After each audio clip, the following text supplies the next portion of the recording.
जब नंद बाबा का हरण वरुण देव के सैनिकों ने किया। जैसा मैं तो नीतू पांडे यूट्यूब चैनल पर आप सबका स्वागत करती हूँ। इस कथा का वर्णन सुख सागर में मिलता है। हमारे शास्त्रों में दिन का समय मनुष्यों, पशुओं, पक्षियों के लिए जाना जाता है और रात का समय भूतों, प्रेतों, पिशाचों का माना जाता है।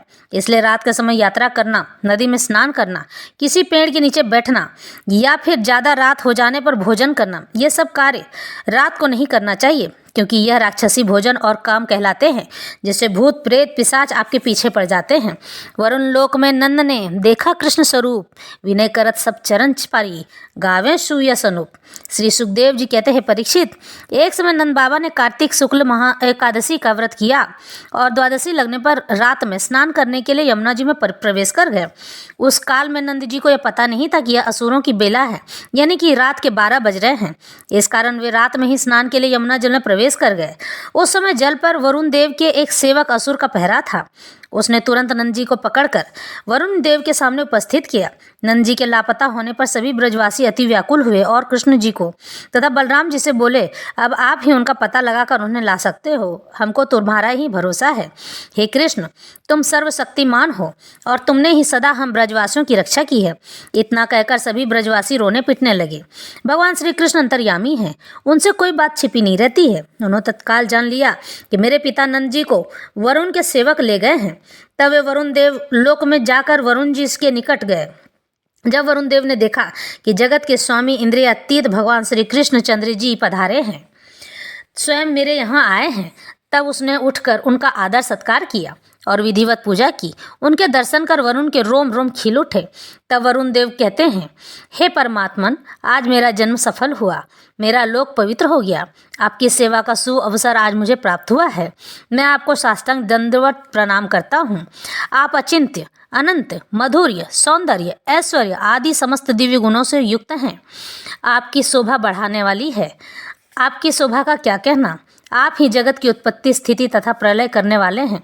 मैं आपको नमस्कार करता हूँ। हे गोविंद, यह मेरा सेवक अनजान से मूर्खतावश आपके पिताजी को पकड़कर यहाँ ले आया है। आप इसका अपराध क्षमा करें। आपके पिता नंद जी सकुशल यहाँ विराज रहे हैं, यहाँ पे सही से हैं।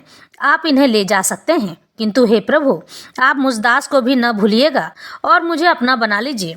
श्री सुखदेव जी फिर से कहते हैं, परीक्षित, जब लोकपाल वरुण ने लोकपालों के भी ईश्वर भगवान श्री कृष्ण की इस प्रकार स्तुति की, तब उन्होंने प्रसन्न हो उसके मस्तक पर अपना अभय हाथ रख दिए और अपने पिता नंद जी को ले ब्रज में आए। नंद जी ने वरुण लोक में जाकर अपने पुत्र के प्रभाव को प्रत्यक्ष ही देख लिए थे। उनके पुत्र श्री कृष्ण के लिए सभी वरुण लोक निवासी झुककर प्रणाम कर रहे थे। नंद जी ने यह सब कथा ब्रज में आकर अपने साथियों को सुनाई। उनकी यह अद्भुत कथा सुनकर सभी ब्रजवासी अति आनंदित हुए और उनके प्रभाव को जानने लगे। सब ब्रजवासी बोले, अरे, जिन्हें तुम अपना पुत्र समझते हो वह तो भगवान है। जब वरुण लोक का ऐसा वैभव और स्वयं वरुण देव ने इनके चरणों में प्रणाम किया है, तब इन भगवान के धाम का कैसा वैभव होगा। वे सभी भगवान के स्वधाम को देखने की अभिलाषा करने लगे। हे परीक्षित, सर्वदर्शी भगवान से भला यह बात कैसे छिपी रह सकती थी। भगवान श्री कृष्ण ने सोचा, ये ब्रजवासी तो अब मेरे हो चुके हैं, मेरी सेवा में सदा लगे रहते हैं, मुझे आत्मसमर्पण कर चुके हैं, अपना सब कुछ मुझे दे चुके हैं। ऐसा विचार कर उन्होंने अपने प्रिय गोलोक धाम के दर्शन उन ब्रजवासियों को कराए। भगवान के परम धाम के दर्शन ब्रह्म साक्षात्कार करने वाले योगी को ही होते हैं, यानी कि जो सिद्ध पुरुष होते हैं, जो उनकी तपस्या करते हैं, उन्हीं को ईश्वर के दर्शन और उनके धाम के दर्शन प्राप्त होते हैं। इसलिए भगवान श्री कृष्ण ने पहले उन ब्रजवासियों को ब्रह्म का साक्षात्कार कराया, यानी कि अपने ब्रह्म स्वरूप का दर्शन कराया, जिसका स्वरूप सत्य, ज्ञान, अनंत, सनातन तथा ज्योतिष स्वरूप है, जिसका दर्शन समाधि द्वारा गुणातीत होने योगी ही कर सकते हैं। हे परीक्षित, जो स्वरूप यमुना जल में अक्रूर जी को दिखाया था, उसी ब्रह्म स्वरूप के दर्शन भगवान श्री कृष्ण ने उन गोपों के ब्रह्म हृदय में प्रवेश करके उन्हें कराए।